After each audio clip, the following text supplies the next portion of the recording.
두 번째 이슈 저격수 코오롱 등산학교의 원종민 부장님 함께합니다. 어서 오세요. 예, 안녕하세요. 그 겨울산 하면 우리가 눈 덮인 장관부터 떠올리게 되는데요. 이렇게 겨울산 찾는 분들 많으신가요? 네, 산행을 하시다 보면 이제 네네. 겨울산의 매력에 좀 더 빠지게 되죠. 네네. 예, 그래서 눈 덮인 산을 즐기러 많은 분들이 찾고 있습니다. 그런데 어제 엊그저께죠. 이렇게 덕유산에서 조난 사고가 있었어요. 이렇게 27분이 한꺼번에 조난을 당해가지고 한 분이 결국 숨지고 마는 이제 사고가 발생을 했는데 이날 눈이 꽤 많이 내렸는데 산행을 강행을 하신 것 같더라고요. 이런 분들이 좀 많으신가요? 겨울 산행을 즐기시는 분들은 네네. 예, 눈이 많이 올수록 아주 더 만끽을 할 수가 있기 때문에 눈이 많이 올수록. 예, 더 좋아하시게 되죠. 네네. 그런데 이제 산이라는 곳은 네. 지형적인 특징 때문에 네. 평지보다 기온차가 심해서 네네. 기후 변화가 더 심하게 나타납니다. 네네. 그래서 평지는 이제 비가 적게 오더라도 산에는 비가 더 많이 오고요. 그렇죠. 또 겨울철에는 평지보다 훨씬 더 몇 배 이상 눈이 내리기도 하는 것이죠. 네네. 그래서 예상치 못하게 훨씬 더 많은 눈에 이제 보행에 지장이 되고요. 걷지를 네네. 못하게 되는 거죠. 그렇죠. 예, 시간이 지체되고 네네. 그러면서 체력 소모가 많아지고 네. 이러면서 이제 추위에 노출되면서 네네. 저체온증에 쉽게 빠지게 되는 거죠. 이번 사고가 사실 산악회원들이 당하신 사고인데요. 산악회원들 분들이라면 사실 그 정도는 조금 알고 계시지 않나요?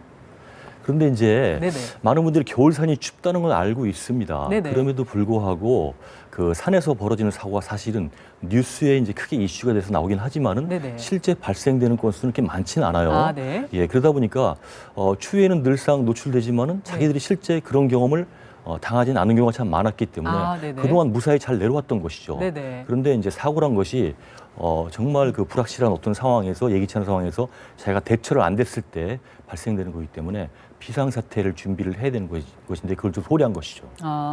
그러니까 그런 맥락에서 지금 안전불감증이라는 얘기가 좀 나와요. 눈이 내리는 것도 그렇고 장비도 좀 충분하지 않으셨다고 해요. 거기다가 그 입산 통제 팻말이 그 앞에 있었는데 그것도 확인을 안 하신 상태라는 얘기가 나오더라고요. 네, 그렇죠. 일단 겨울산에서는요. 네네.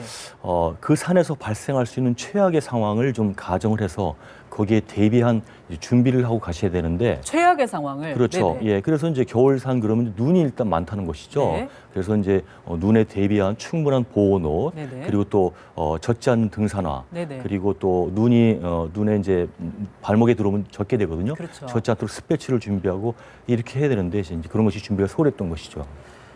결국은 이렇게 사고가 나고 말았는데 그 한 분은 저체온증으로 사망을 하셨다고 들었어요. 이런 저체온증 같은 게 어떻게 발생하게 되는지 그리고 좀 예방할 수 있는 방법은 없었을까요?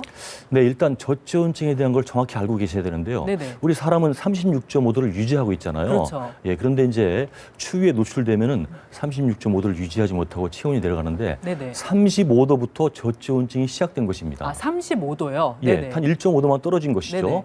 그때가 되면 우리 신체 기능의 약 네. 50%가 저하되면서 50%나요? 예, 여러 가지 체력적인 문제, 판단력 모든 문제가 발생되는 것이죠. 그런데 이제 저체온증 그러면 많은 사람들이 추우니까 옷을 충분하게 준비하고 보온만 잘하면 될 것으로 이렇게 알고 있는데 네네. 사실 그렇지 않습니다. 그게 아닌가요? 예, 체온을 유지하기 위해서는 네. 우리 몸 안에 열과 에너지가 충분해야 되는데 네. 결국 에너지 관리를 잘 해야 된다는 것이죠. 네네. 그래서 에너지를 잘 생산하기 위해서는 네.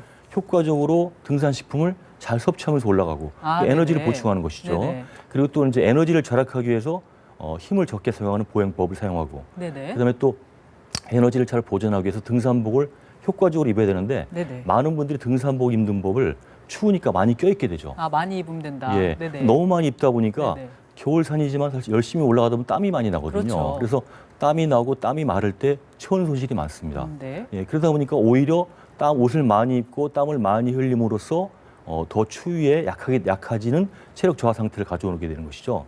그래서 겨울산에는 등산을 치실 때 충분한 보온옷을 가져가긴 하는데 올라갈 때는 너무 많이 껴입지 말고 네네. 좀 땀이 적게 나도록 가볍게 입고 그리고 휴식할 때 옷을 많이 입는 이런 습관을 가지고 네네. 체온 관리하는 것이 정말 중요한 것이죠.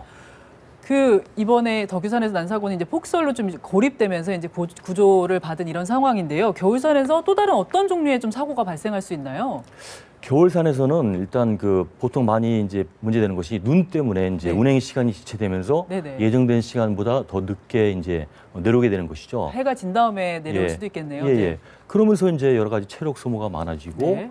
그래서 체력 소모가 많으니까 체온 유지 못하고 네네. 결국은 이제 모든 것이 저체온증 사고로 이어지게 되는 것이죠. 아까도 잠깐 말씀을 해주시긴 했는데 그 평소에 산을 좀 잘 안 타는 분들도 이제 겨울산 너무 예쁘니까 이게 혹해가지고 이제 산행 시도하는 분들도 계실 것 같은데 좀 옷차림이나 장비나 뭐 이런 시간 체크 등등을 좀 주의할 점을 좀 간략하게 다시 짚어주시면 어떨까요? 네, 안전한 산행을 즐기는 일반적인 원칙을 먼저 말씀드릴게요. 네네. 예.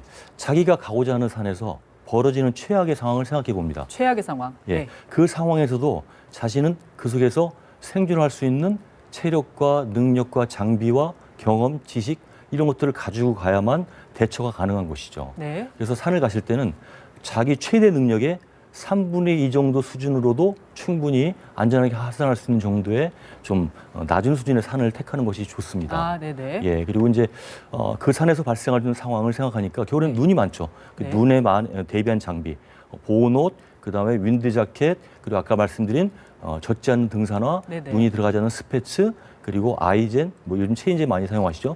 그런 것들을 충분히 준비하고 또 하나 중요한 것이 네네. 머리를 충분하게 보온할 수 있는 그런 것을 준비를 해야 됩니다. 머리를요? 예, 네네. 머리를 효과적으로 보온해야 되는데 요즘 보면 이제 눈, 코, 입만 나오는 완전히 뒤집어 쓰는 그런 네네. 그런 모자 같은 거 있죠. 네네. 바라클라바라는 것인데 바라클라바. 예, 그게 네네. 모양은 좀 흉하지만은 네네. 예, 머리를 효과적으로 보온하고 체온 관리에 정말 최고의 장비라고 할 수가 있습니다. 그런 것도 꼭 준비하는 게 좋겠죠.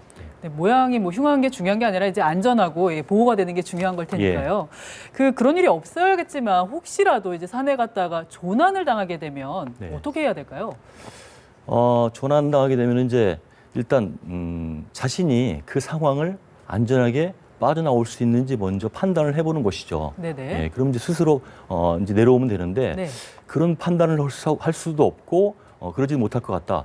그럼 이제 두 번째로 이제 구조 요청을 하게 되는 겁니다. 네네. 그런데 구조 요청을 하는데 전화가 휴대폰이 잘 터지는 곳이라면 문제가 없겠죠. 그렇죠. 예, 자기가 이제 있는 위치를 네네. 요즘에 이제 산에 가면 이제 구조 위치 확인 번호판이 있죠. 그것을 보고 이제 그것을 알려서 구조 요청을 하면 되는데 전화 통신이 안 되는 곳이 있습니다. 네, 좀 깊은 산으로 들어가거나. 예, 예. 그럼 미리 예상할 수가 있죠. 네네. 어느 높은 산 위에 간다면은 산에 가면은 전화가 안 될 수가 있다는 걸 알고 네네. 있으면은 가까운 주변 분들한테 자신이 어느 산을 가고 특히 또 어느 코스를 가는지 정확히 알려주고 아, 네네. 그리고 내가 대략 하상 시간이 몇 시쯤 되는데 그때까지 내가 전화가 안 오면은 문제가 된 것이다. 네네. 그때는 내가 간 곳을 알려주고 구조청해라. 네네. 이런 말을 남기고 하는 것이 참 중요합니다.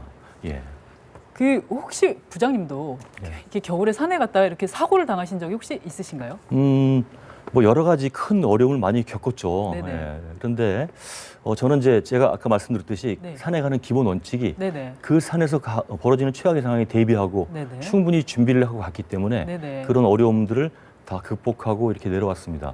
근데 이제 다른 사람들이 산에서 조난당하고 네네. 사고가 나고 또 사망하는 것을 지켜보기도 하고 네네. 또 제가 직접 구조를 해보기도 하고 아, 그러셨군요. 예, 그런 일들을 네네. 참 많이 겪었어요. 네네. 그러면서 이제 지금은 이제 그런 것 때문에 더욱더 제가 등산 교육에 어떤 사명감을 가지고 네네. 이제 이렇게 활동을 하고 있습니다.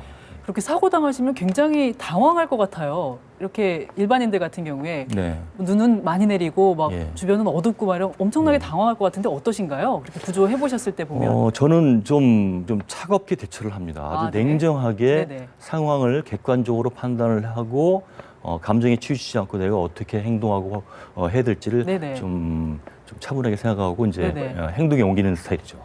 네, 아까 뭐 옷차림이나 장비나 여러 가지 기상 상태 상황 아니면 시간 체크 등등에 대해서 아주 자세하게 짚어주셨는데 시청자 여러분이 좀 기억을 하셨다가 좀 도움이 많이 되셨으면 좋겠습니다. 네. 오늘 말씀 감사합니다. 네, 감사합니다. 네. 예.